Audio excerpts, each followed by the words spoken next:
Karena itulah maka benar. Ini surat yang turunnya jauh, masa-masa Nabi masih di Mekah dan masa-masa Nabi masih sangat sulit. Nah, ada sebabun nuzul khusus tentang Dzulqarnain. Sebelum kita masuk kisah Dzulqarnain, karena ini berhubungan erat dengan kita semuanya, ada sebabun nuzul khusus untuk Dzulqarnain. Seperti yang saya katakan kemarin bahwa orang-orang musyrik Quraisy karena tidak punya ilmu tapi pengen ngotot melawan muslimin. Nah ini ada nih Pak, ada jenis masyarakat ya yang ilmunya tidak cukup untuk melawan muslimin karena muslimin itu ilmunya banyak sekali. Maka tetap ngotot pengen melawan dan dia tahu kalau melawan mesti kalah karena nggak ada ilmunya, maka dia minta bantuan orang yang berilmu. Nah, itu bahayanya orang berilmu Pak. Itu bisa dibayar untuk memberikan dalil untuk menyerang Islam. Zaman dahulu yang kepentingannya ketemu adalah Yahudi. Seperti kisah kemarin surat Yusuf. Orang-orang Yahudi itu yang memberikan bekal banyak kepada orang-orang Quraisy untuk menyerang Muhammad Shallallahu Alaihi Wasallam dari sisi ilmu. Karena yang punya ilmu itu Yahudi. Makanya kenapa mereka dimurkai Allah. Ilmunya punya tapi tetap ingkar. Ilmunya Masya Allah Pak. Ilmunya Yahudi jangan ditanya ilmunya. Mereka lebih senior bahkan ya. Ya lebih senior. Mereka lebih dulu ngerti Alkitab. Memang mengapa mereka ada di Madinah? Mereka ada di Madinah Yathrib, di kota Madinah itu mereka mengikuti jejak Alkitab mereka.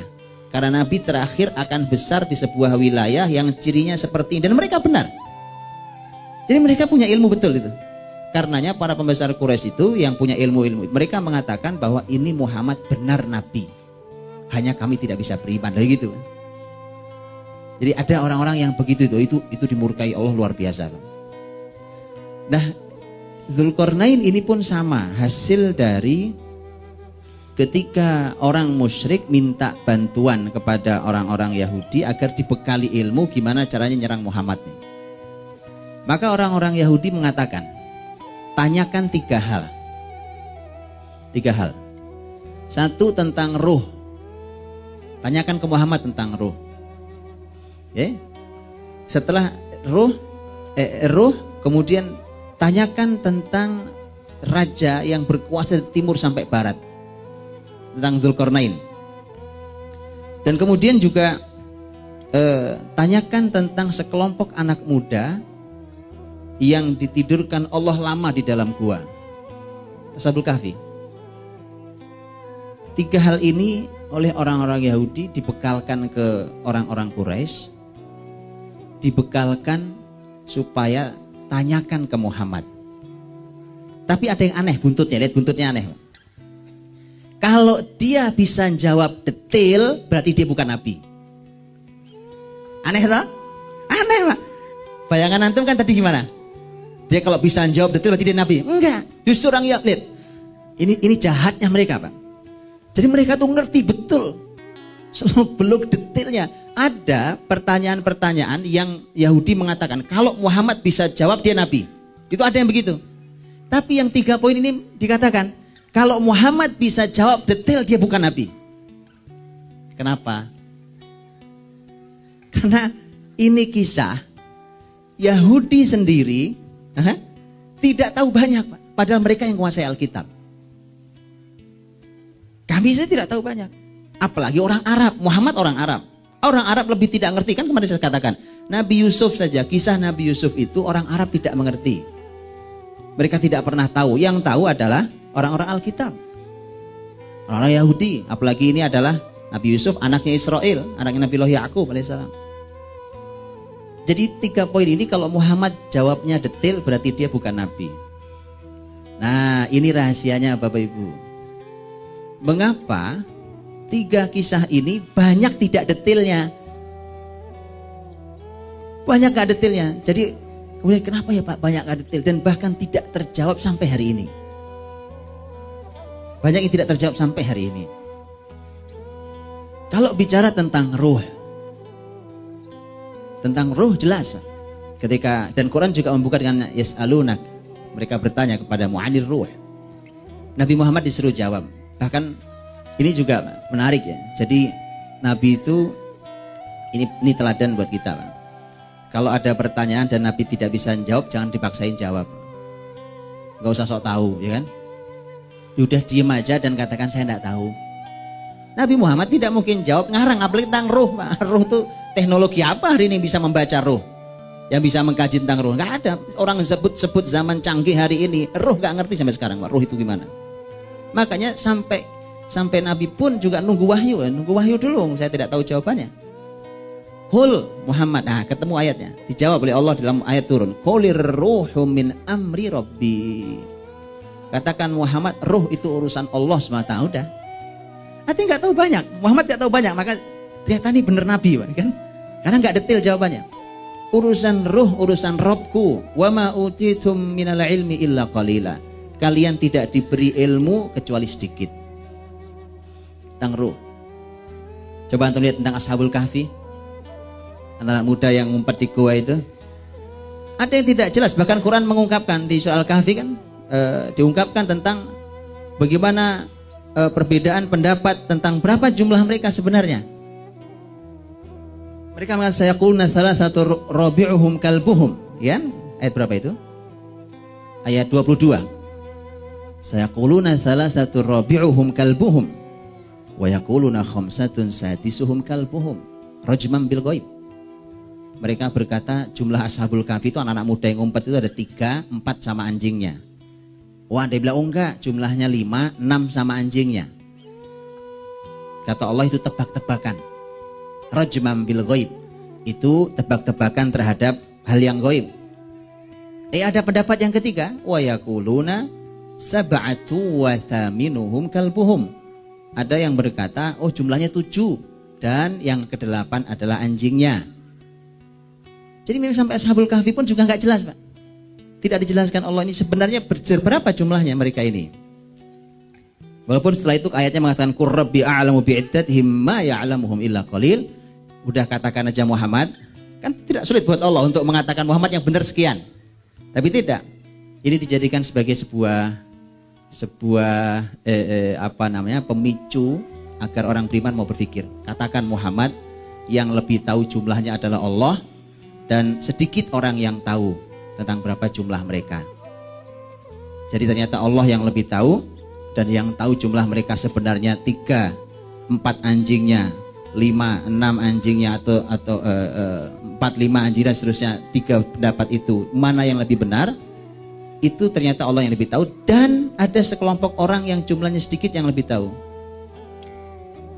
Dan juga tahu berapa jumlah mereka sebenarnya. Dan Abdullah bin Abbas radhiyallahu anhu berkata, saya termasuk yang sedikit. Jadi Abdullah bin Abbas tahu jumlahnya. Jadi 3 pendapat itu mana yang benar, Abdullah bin Abbas radhiyallahu anhu sebagai pakar tafsir tahu. Artinya tidak jelas, ada ketidakjelasan tentang berinformasi. Tentang Dzulqarnain lebih banyak lagi yang tidak jelas. Sampai hari ini, Pak, saya itu sudah banyak sekali membaca, mencoba mendengarkan banyak sekali ceramah, analisa ulama, ilmuwan tentang Dzulqarnain. Terutama yang paling bikin penasaran itu adalah tembok yang dibangun itu di mana, bentengnya itu sebelah mana. Itu sudah berbagai macam teori, Pak. Bahkan ada yang sudah terbang ke sana ke sini sekarang ini, Pak. Bahkan ditunjukkan videonya segala macam tuh. Tapi semua masih meragukan. Coba ya kan tuh. Tapi Yahudi mengatakan Muhammad benar itu. Jadi ketidakdetailan itu ternyata bukti kenabian. Hal yang kurang lebih mirip adalah ketika umat Muhammad SAW ini diharuskan berilmu, pandai membaca, tapi nabinya nggak bisa baca. Antum tahu sebabnya kan? Apa sebabnya? Hah? Apa sebabnya? Umat Muhammad tidak boleh buta huruf, Pak. Iqra itu ayat pertama, tidak boleh buta huruf. Tapi nabinya tetap buta huruf. Aneh kan? Masih aneh. Ini masih aneh sekali. Karena tidak mungkin kalau urusan keteladanan Nabi Muhammad harus nomor 1. Jadi kalau umatnya bisa baca, nabinya harus paling ahli membaca. Tapi ternyata tidak. Kalau tidak, berarti Allah menyimpan hikmah besar di baliknya. Tahu sebabnya? Ya, karena Nabi terakhir yang tercatat di Taurat dan Injil adalah Rasul Nabi yang ummi. Rasul dan Nabi yang ummi. Nabi Muhammad SAW tercatat di Taurat dan Injil bahwa nabi yang terakhir itu ummi, tidak bisa baca. Itu pun diabadikan dalam Quran. Alladzina yattabi'una ar-rasulan nabiyyal ummi alladzi yajidunahu maktuban, yang tertulis. Alladzina yajidunahu maktuban indahum fit Taurah wal Injil. Jadi Taurat di Injil itu Nabi Muhammad ditulis memang ummi, tidak bisa baca tulis. Nah, kalau Nabi Muhammad bisa baca tulis bukan nabi berarti dia. Jadi memang ada poin-poin yang tertentukan khusus untuk Nabi SAW.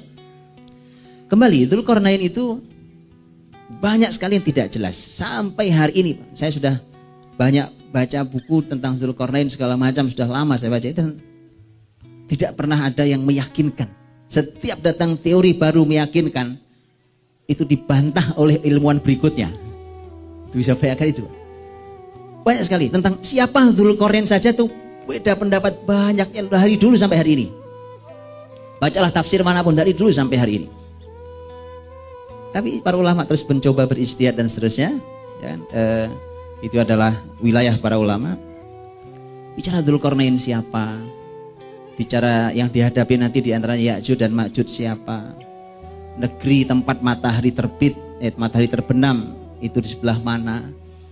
Negeri tempat matahari terbit yang dikunjungi oleh Dzulqarnain itu di mana?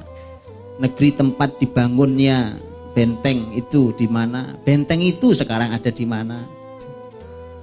Semua tidak jelas. Sampai hari ini tidak jelas. Tapi itu benar adanya. Dan di hari akhir akan ditunjukkan Allah, bukan? Karena Ya'juj Ma'juj adalah tanda akhir zaman. Dan benteng itu pun menjadi tanda keluarnya Ya'juj dan Ma'juj. Begitu rontok benteng itu rata dengan tanah, maka Ya'juj Ma'juj itu keluar dan merusak di bumi. Untuk itu, ini ketidakjelasan ini justru bukti bahwa Nabi Muhammad SAW benar seorang nabi. Tentang nama umpamanya, nama Dzulqarnain.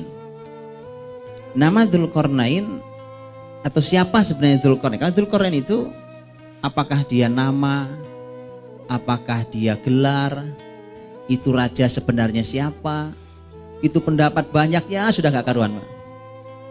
Dan masing-masing membawakan bukti. Dari mulai Iskandar Makedoni, Iskandar yang agung, kan? Iskandar yang agung. Kalau itu sudah dibantah oleh banyak ilmuwan termasuk Ibnu Taimiyah. Iskandar yang agung itu tidak mungkin, ini muridnya Aristoteles. Tidak mungkin dia, karena dia musyrik. Karena dia musyrik. Kalau yang disebutkan tentang Dzulqarnain jelas-jelas dia orang beriman. Dan banyak sekali kalimat. Jadi tidak mungkin dia. Tapi pendapatnya masih ada yang ambil pendapat itu. Dan masih ada yang ambil pendapat itu. Ada yang mengatakan, oh ini raja Persia, namanya Khurush, dia raja Persia. Oh ini raja di Cina, disebutkan namanya, saya nggak tahu gimana cara bacanya itu. Raja Cina, disebut, oh ini raja Cina. Bahkan ada yang mengatakan Dzulqarnain itu orang beriman yang ada di istana Firaun, saudara Firaun, dan kelak dialah yang menjadi orang yang kemudian besar dan dia memimpin bumi itu. Dan seterusnya dan seterusnya. Ya, negerinya itu di sebelah mana juga perdebatannya panjang sekali, Pak. Panjang sekali. Ini bukti sepanjang zaman bahwa Nabi Muhammad adalah nabi.